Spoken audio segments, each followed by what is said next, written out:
Am o întrebare pentru tine. Ce alegi între 10 lei sau o Biblie? Dăm Biblie. Alegi Biblia? Da? Da. De ce? Păi, poate așa, greutatea asta de droguri. Să te lași de Droguri. ai vrea să te tuni, să te aranjezi, că văd că ai părul destul de lung. Da. Astea ce faci? Vrei să le lași aici? Da, da.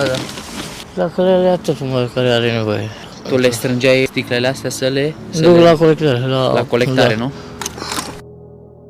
Vrei să mănânci un sandwich înainte să ne apucăm? Dacă îmi permiteți. De cât timp ești pe stră, Samir? Am petrecut mai mult pe stradă, nu am făcut și sport de când nu m-am apucat de prostiile astea. Am făcut box de performanță și m-a suspendat federația de ani de zile. Din cauza drogurilor? Drogurile, am făcut testul la topic și mi-am găsit. Și atunci s-a încheiat cariera, nu? Da, am luat-o din ce în ce mai rău. Cum ai ajuns să te droghezi prima dată, ținând cont că erai sportiv de performanță? Cum a început totul? Eu eram un băiat care făcea, am și crescut cu el. Prieten de-al tău? Da, Deci anturajul, nu? da, Dumnezeu să râde. A murit. Serios? A murit? Da, da, Din ce cauză?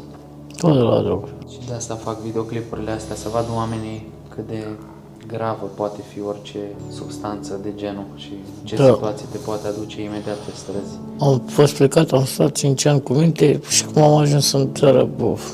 Tu ai vrea să te lași de droguri? Da, încerc Vreau din să toate. spun că există un centru creștin, se numește Team Challenge, și acolo cunosc sute de persoane care au avut probleme și cu ajutorul lui Dumnezeu, după ce au terminat programul ăsta în centru, nu au mai consumat niciodată droguri și au familie, au o viață bună. De persoana care a înființat centrul Team Challenge în România are o vorbă, știi, care mi-a rămas în minte și el spune mereu așa: orice om care se droghează sau are o dependență, de fapt îl caută pe Dumnezeu, doar că se mulțumește cu mai puțin de atât, știi? Omul are un gol înăuntru lui, știi? Și până când nu umpli golul ăla, nu poți să renunți la droguri, știi? Și doar Dumnezeu poate să umpli golul. Da, de când a murit fratele meu, am luat-o mai... A murit fratele tău? Da, am un frate care a murit, Din ce cel mai cauză? mare, tot din cauza lui.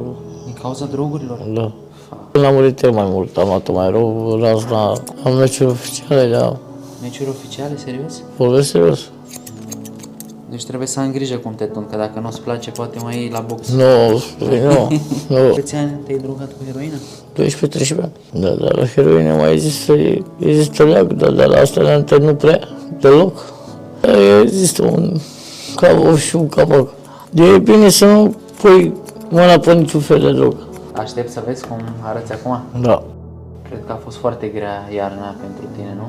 da. Deci prima lansare, eu am prins-o direct În stradă. în stradă. Vrei să vezi cum arătam eu înainte, caută-mă pe internet. Aici erai tu, nu? Da, Wow. Ești pregătit? da. Bun, ia uite. Oh. Ma. Sincer să fiu, nici nu vine să cred. Dacă mai vedea mama acum, nici nu mai recunoaște. Ar fi bine, nu vrei să mergi la ea? Acum dacă tot ești tuns, aranjat, haine noi, curat, Ba da, o să mergi la ea? da, Promiți? promit. Pentru faptul că ai ales Biblia, uite, îți dau Biblia pe care ai ales-o și vreau să o deschizi. Vreau să-ți mulțumesc din suflet. Aici e un verset pentru tine care spune așa: nu te teme, căci eu sunt cu tine, nu te uita cu îngrijorare, căci eu sunt Dumnezeul tău, eu te întăresc cu tot, eu îți vin în ajutor, eu te sprijinesc cu dreapta mea biruitoare. Asta e pentru tine, să știi, și Dumnezeu să te binecuvânteze, să ai grijă de tine, încearcă să-ți găsești puterea să te lași de lucrurile astea care te distrug de atât de mult timp. Mergi acasă la mama ta, da? Da. Și o să vezi că o să fie foarte bucuroasă când o să te vadă. Să-ți fie de bine. Îți mulțumesc mult, îți dea Dumnezeu tot bine din noi. Dacă vezi videoclipul ăsta, stai departe de orice substanță, pentru că toți au început cu lucruri mici. Îți promit că din Biblia asta, în fiecare zi o să citesc câte puțin din ea și o să o pierd. Super, Samir, să ai grijă de tine și să nu uiți că Dumnezeu te iubește, că are un plan mare cu viața ta și când nu mai ai speranță, întotdeauna să apelezi la El și să nu uiți că există un centru, Team Challenge se numește. Ai grijă de tine și te salut numai bine.